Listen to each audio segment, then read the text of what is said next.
Assalamu alaikum, grade 7. I'm your English teacher from Silk School of Tomorrow. I hope you all are fine and safe. So grade 7, in our previous lecture, we read that Neo and stranger, when ate supper, they slept. जब उन्होंने खाना खाया तो वो सो गए. But at the time of dawn बोलते हैं सुबह का टाइम जब होता है, जब अभी रोशनी होनी स्टार्ट होती है. But at the time of dawn, Neo was brought into wakefulness. Neo was brought into wakefulness by someone. And do you know grade 7 who was he? कि वो कौन था जिसने उसे जगाया था? Yes, he was stranger. वो stranger था और stranger ने Neo से क्या कहा? Please come outside. I have something to say you. कि मुझे मेरे पास कुछ बताने के लिए है. हम लोगों ने क्या रीड किया कि Neo and stranger जब सोए, at the time of dawn, Neo was brought into wakefulness by someone. किसी ने उसको जगाया. And he was stranger. वो stranger था जिसने उसे जगाया. And stranger said to him, please come outside. I have something to say to you. Now let's start our book reading. Next देखते हैं कि क्या हुआ. This is your paragraph number 8. As dawn was breaking, जैसे ही सुबह का वक्त हुआ. dawn का वक्त होता है जब फजर का वक्त होता है, फजर की नमाज का टाइम होता है, उसको बोलते हैं dawn. As dawn was breaking, जैसे ही सुबह का वक्त हुआ, Neo was brought into wakefulness. Neo को बेदारी में लाया गया by someone. Neo को बेदारी में लाया किसी ने, by someone, किसी ने gently, आराम से, shaking, हिलाया his shoulder, उसका कंधा. It was the stranger. ये कौन था? It was the stranger. ये अजनबी था. Who gazed, जो घूर रहा था, जो देख रहा था at him, उसको with eyes full of affection, आंखें जो कि मोहब्बत से लबरेज थीं. Please come outside with me. मेहरबानी करके मेरे पास, मेरे साथ आओ. He said, उसने कहा, I have something to say to you. मेरे पास तुम्हें बताने के लिए कुछ है. Now we have done our book reading and translation. Translation आप लेक्चर सुन के खुद से राइट करेंगे. This is for your homework. एक सेंटेंस की ट्रांसलेशन राइट करेंगे. I have, मेरे पास, something, कुछ है, to say, बताने को, to you, तुम्हें. पूरे सेंटेंस की ट्रांसलेशन राइट करते हैं. मेरे पास तुम्हें बताने के लिए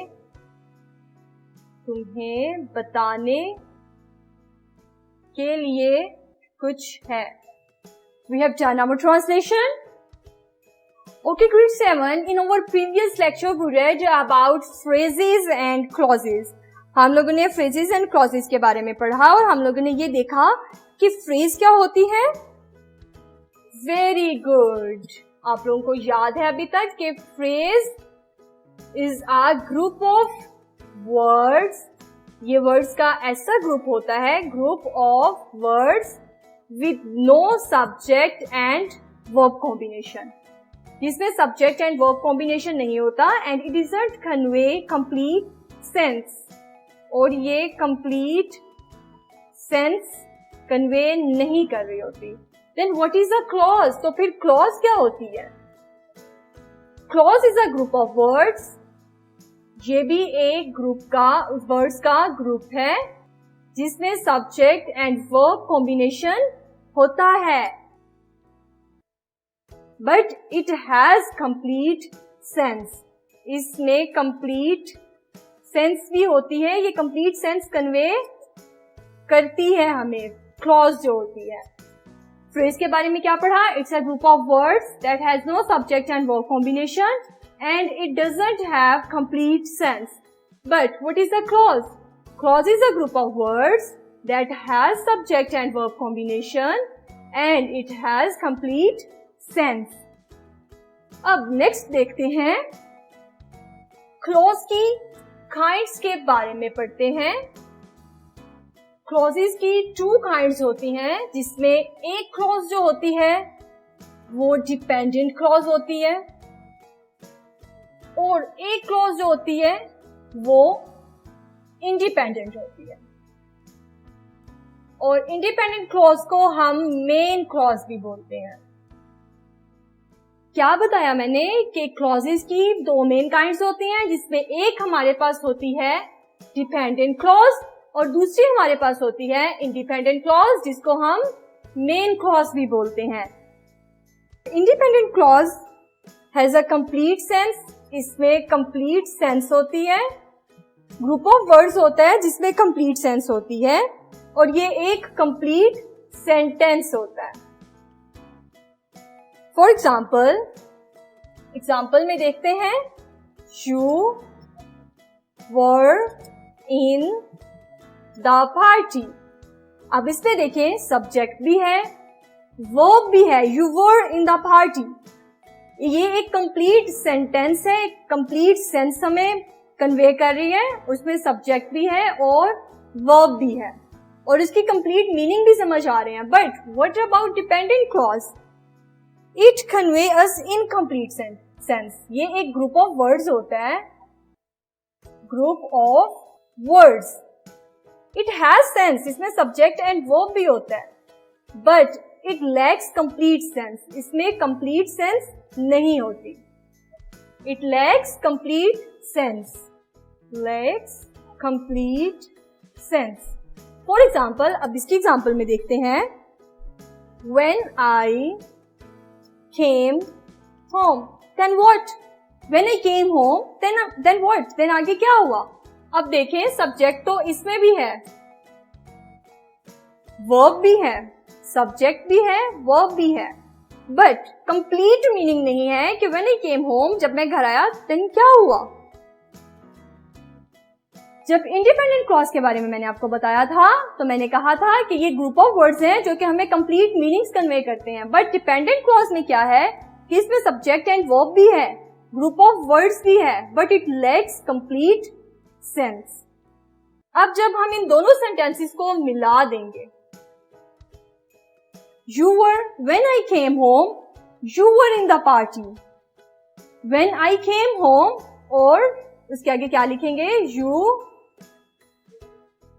were in the party. अब हम कह सकते हैं कि ये एक कंप्लीट सेंटेंस है, यानी कि इंडिपेंडेंट क्लॉज जो होती है वो किसी दूसरे पे डिपेंड नहीं कर रही होती, बट डिपेंडेंट क्लॉज को हमेशा इंडिपेंडेंट क्लॉज चाहिए होती है अपना मीनिंग कन्वे करने के लिए। ओके ग्रेड 7, आज हम लोगों ने रीड की क्लॉजेस की काइंड्स, जिसमें एक डिपेंडेंट थी और एक इंडिपेंडेंट थी। दोनों ग्रुप ऑफ वर्ड्स होते हैं, दोनों में सब्जेक्ट एंड वर्ब भी होता है, बट डिपेंडेंट क्लॉज जो होती है वो इंडिपेंडेंट क्लॉज पे डिपेंड कर रही होती है, और ये कंप्लीट सेंस हमें कन्वे नहीं कर रही होती। Okay, now come to your book page. Exercise का पार्ट डी देखें। पार्ट डी में है, underline the words in each of the following sentences that make subordinate clause. Subordinate clause बोलते हैं डिपेंडेंट क्लॉज को। डिपेंडेंट क्लॉज को subordinate clause भी बोलते हैं। इसमें सबऑर्डिनेट क्लॉज को हमने अंडरलाइन करना है। The mayor whose name is Hans Schmidt will give you a short speech. अब इसमें डिपेंडेंट क्लॉज कौन सी है? The mayor whose name is Hans Schmidt, उसको अंडरलाइन करना है हमने। Very good, whose name is Hans Schmidt is dependent clause, जो कि डिपेंड कर रही है will give you a short speech पे। The man told me that all the children had disappeared. आदमी ने बताया कि सारे बच्चे गायब हो गए हैं। अब इसमें डिपेंडेंट क्लॉज कौन सी है? That all the children had disappeared. इसको अंडरलाइन कर लें because this is dependent clause. Shall we go out when Samira gets home? अब इसमें डिपेंडेंट क्लॉज को अंडरलाइन करना है। डिपेंडेंट क्लॉज कौन सी है? Yes, very good, जो कि when से स्टार्ट हो रही है। नेक्स्ट 4, 5 और 6 को आप खुद से अंडरलाइन करेंगे। Next is your workbook page. This is your page number 20। Page number 20 का बी पार्ट देखें। Underline the subject and the verb. Subject और वर्ब को अंडरलाइन करना है मेन क्लॉज में। मेन क्लॉज कौन सी होती है? इंडिपेंडेंट क्लॉज, जैसे कि मैंने आपको पहले भी बताया। Hamelin is a town in northern central Germany that lies on the banks of the river Weser. अब इसमें सब्जेक्ट एंड वर्ब को अंडरलाइन करना है. सब्जेक्ट इसमें से कौन सा होगा? Very good, grade 7. Hamelin is subject and is verb. Can you tell me where I can find? Second sentence है, can you tell me where I can find Madagascar on the map? Madagascar is the name of a place. अब इसमें से main clause कौन सी है उसको underline करना है. मेन क्लॉज के सब्जेक्ट एंड वर्ब को अंडरलाइन करना है. वो कौन सी होगी? Can you tell. Very good. अब बाकी इसके सेंटेंसेस में से भी आप ऐसे ही सब्जेक्ट और वर्ब को अंडरलाइन करेंगे. Grade 7, now come to your notebook. Maintain your notebooks, write your day, write your date and tick your homework. The topic is questions, answers. This is your question number 9. Question number 9 है, what did the stranger think of new? Stranger जो है वो new के बारे में क्या सोचता है? How do you know? आपको कैसे पता? आप कैसे जानते हैं इसके बारे में? आंसर राइट करते हैं. The stranger liked new. Stranger ने न्यू को पसंद किया because he had helped him. क्योंकि न्यू ने उसकी मदद की थी, इसलिए stranger को न्यू अच्छा लगा. Now we have done over today's work. आप इसको नीटली राइट करेंगे और लर्न भी करेंगे और किसी को सुनाएंगे भी. Okay, grade 7. Take care and खुदा हाफिज.